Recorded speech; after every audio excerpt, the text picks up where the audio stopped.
How y'all doing today? Okay. I was about 7 years old. And by this time, my mom had been away.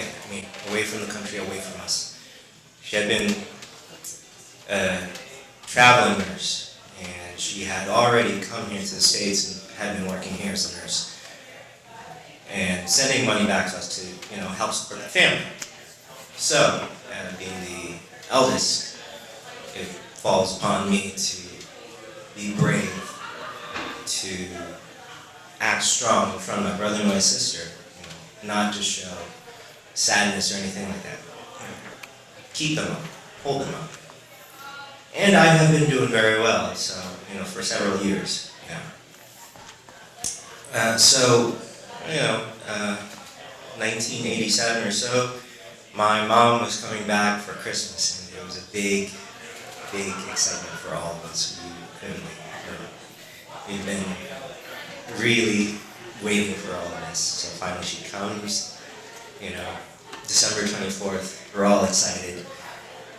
Partly because of big presents that she's bringing, but mainly because she's going to be there. And she was there, and everything was happy, everything was warm, and it was like the perfect Christmas that I could ever remember, And one of the things that I distinctly remember is like when I looked at my dad.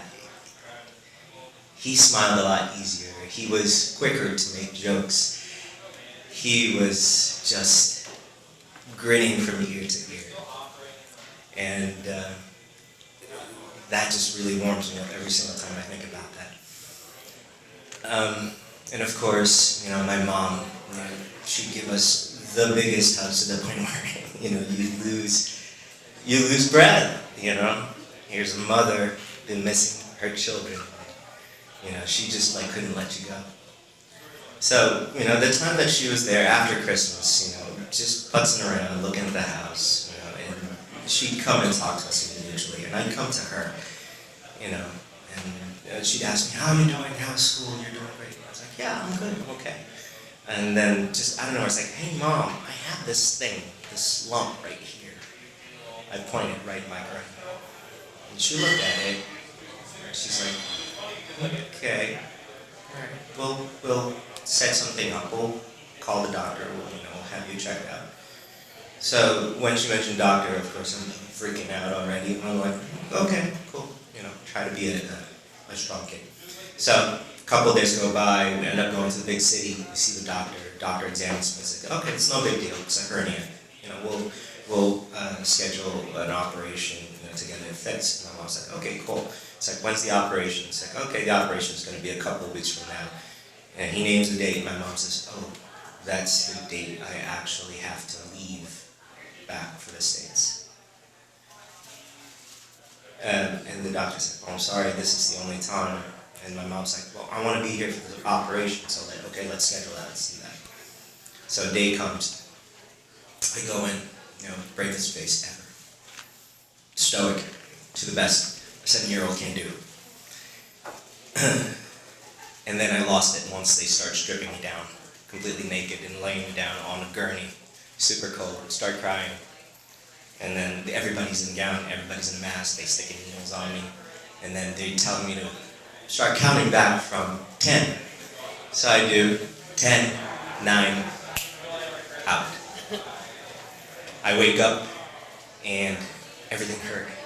My throat hurt, but most importantly, I couldn't imagine this thing down here was just hurting so bad, and all I could do was just moan and cry and just be lost in this delirium. And everything's fading in and out, and then next thing you know, I fade out, and I'm being carried, and then next thing you know, I fade out again, and I'm being wheeled out, and the next thing you know, I fade out again, and I'm on this bumpy ride back to the house. You have to imagine it's the Philippines, so the roads are not paved. Everything's jostling up and down as you're riding in a car. Oh, miserable ride. Most miserable ride ever. So I finally get home, they put me in bed, and I'm starting to settle down. Next thing you know, I hear cry, tears falling down. And here is my mom stroking me gently and saying, "Scared everything's gonna be okay. I will see you soon. You have to be brave. You have to get better. I love you." And with that, she leaves. And so it dawns on me, and I'm like, oh my God, she's leaving. So in my haze, I get up, and I muster every strength that I have to go out and watch the window, go out the window and see her. And I see her pulling away in the car, and here I am, crying my eyes out and in pain. And that's when I felt that I had lost my mom forever. But thankfully, she's still here, and we're together since. That's that.